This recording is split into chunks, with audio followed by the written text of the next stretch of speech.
வாழ்க்கை என்பதிலே நிறைவேறா விருப்பம் ஆயிரம் இருக்கும். இமைக்கும் பொழுதினிலே நிலை மாறும் நிறைவேறும்.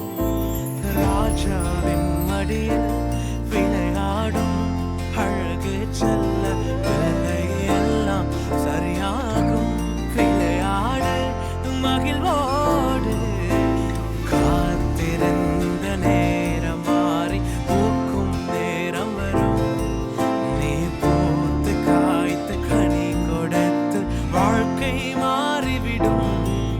உன்னை பார்த்து நகைத்த உறவுகள் எல்லாம் மீண்டும் கூட வரும். நீ நீதியின் வாழ்க்கை வாழ்ந்தவன் என்று ஊரே பேரு சொல்லும். மனசே அலையாதே, மனசே கலங்காதே, மனசே திகையாதே, மனசே